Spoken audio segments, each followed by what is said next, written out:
Hello, my name is BD Lenz, and I'm a guitarist and band leader based in New Jersey. And I want to tell you about the absolute worst gig I've ever played in my life. So, the reason I'm talking about this is because I recently wrote a book. It's called And the Crowd Goes Mild. And it's just about being a working musician. And it made me go back and revisit some awfully nightmarish gigs that I've played over my career, and I've played thousands of gigs of all types. And again, I want to tell you about the absolute worst that I've played. To give you a little bit of background, I began working professionally as a musician and band leader in the mid 90s. Now, around that time, the internet was coming into being, and there were all these websites, that were popping up where people could book entertainment, just like they could book any kind of service or buy any kind of product. And I got on these music booking sites pretty early, and I did very well with them. I booked a lot of gigs, particularly private and corporate gigs. So when you book in that manner, very often you're corresponding with your client over email, occasionally a phone call, but generally over email. So you're not always, you can't always kind of get a feel of your client. And sometimes you're walking into these situations a little bit blind.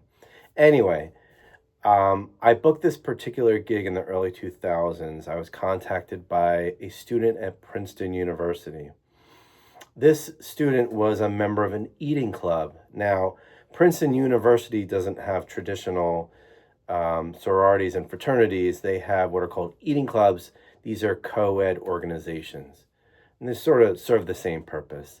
This particular eating club was having their formal event, and this student hired me to play an after party where they would, after this formal, which is basically like a prom, they were going to rent a boat and sail around Manhattan. They wanted my band to play on this boat for their after party. Now, it sounded fantastic, right? It sounded like it was going to be posh, Princeton University. Thought it was going to pay very well, be a lot of fun, sailing around Manhattan. So we were to arrive at this particular dock in Manhattan at a fairly late hour, because again, this is an after party. So, my band and myself, we arrived there pretty late. Um, and it was a particularly dark area of Manhattan, which is unusual, but this is where the dock was and the boat. Now, this night, I have to tell you, was just gloomy and gray and dark. I mean, it was just dark and just had this ominous feeling. The weather was really, really bad, and it wasn't raining, but it was definitely misty and really dark and gloomy. You just couldn't see anything. So we're at this dock, could barely see. I knew the boat was at the end of the dock, but I couldn't even see the boat at this point. So we loaded all of our gear onto this dolly, and we were going to roll the dolly down, down the dock to get our stuff on the boat. We put everything on there, amps, drum set, PA system, guitars, piled on this dolly, and we started wheeling it down this dock. And again, it was really dark and gloomy. You could barely see a couple feet in front of us, so we had to push it really slowly. And it was very quiet too. Really, the only thing we could hear was like the creaking of this dock, and it was this old rickety dock. So we're wheeling it down this dock very slowly, not hearing anything other than just creaking of these floorboards. And then all of a sudden there was this big splash. Now my heart sank because I knew immediately something had fallen off the dolly into the water. So, of course, the worst thoughts came to my head. It was probably my guitar or my amplifiers, praying, wasn't my drummer's kit, whatever. So we take our phones and we're shining the flashlight over the water looking for it. And my drummer says, "There it is, right over there." And he shines his light on, and I see it's a black bag sitting on the water, just floating there, and it just slowly starts sinking with this big bubble behind it as the bag sinks underneath the surface. Now, again, it could have been worse. It could have been an amplifier or something, some expensive piece of gear. But what it was a bag of cables and microphones for my PA system for my singer. Okay, now again, it could have been worse, but it was, that's expensive equipment I just lost. So um, already I have just an awful vibe for this gig, bummed out that I just lost some gear. And not only that, we have to figure out how we're going to play this gig, how my singer is going to sing without the necessary parts of my PA system. Well, we, have to figure that out later. We were just going to push forward. So we keep pushing the dolly down the dock and finally arrive at the boat, and it starts revealing itself through the mist. I was expecting this really nice boat. These are Princeton kids. Well, it was this old jalopy, this tiny little heap. It looked like it had sailed through 3 hurricanes. It was, it was this terrible little boat in awful shape.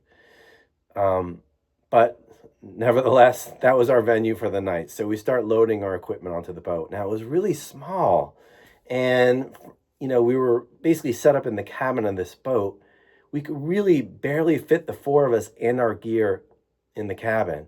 In fact, I remember my drummer couldn't even have his drum thrown. He had to sit on the bench that went around the perimeter of the cabin. And we were basically just squeezed in there, tightly packed, you know, just waiting for these kids to arrive. But in the meanwhile, we had to figure out what was my singer going to do. Well, the boat captain kind of came to the rescue. He said, look, I have this speaker on my boat. Sometimes I have to make announcements, and I have a microphone. So if you guys want to use that, you're welcome to. Well, we really didn't have any choice. We needed something. So we used the PA system of the boat. Now, it sounded terrible. It sounded like a train announcement, like, next stop, 44th Street. Like, that's what it sounded like. But again, we didn't have any other options, so that's what it was going to have to be. So we're set up, we're ready to go. Princeton kids arrive, and they're all decked out. They have these nice gowns and suits on, and they're filing in, and we just, launch into the party set. And frankly, we're going to make the best of this night. We're going to try to make them happy, try to raise our own spirits, but it was not meant to be. These kids, I wouldn't say they hated it or disliked it necessarily. They just basically ignored us the whole night. They didn't seem interested in the least. And, we played all the classics you would think they'd respond to, and nothing. They just weren't digging it. It was just such a miserable evening.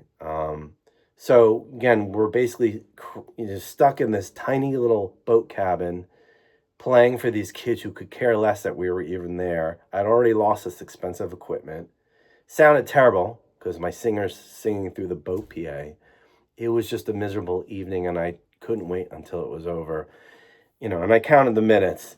Finally, we reached the end and started packing up.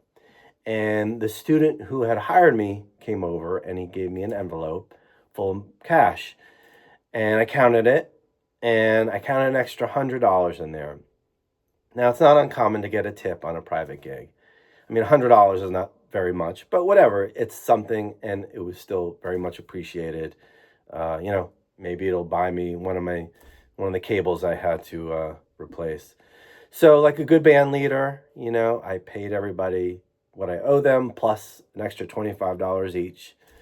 And I went home, and I got into bed, just thankful the night was over, and sworn to start over the next day with a new positive feeling. So indeed, the next day, got up, tried to shake off what happened the night before, and I got a phone call from the student who had booked me.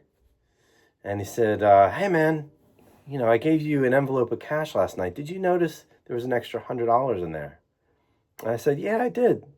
Thank you. That was really appreciated. Very, very thoughtful of you. And he said, no, that was a mistake. I'm going to need you to send that back. He needed me to send it back. I was stunned. Now, you're probably wondering, did I send it back? I did send it back.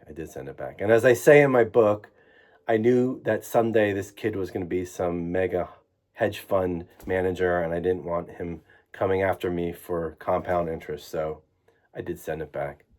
So anyway, there it is. The worst gig I've ever played.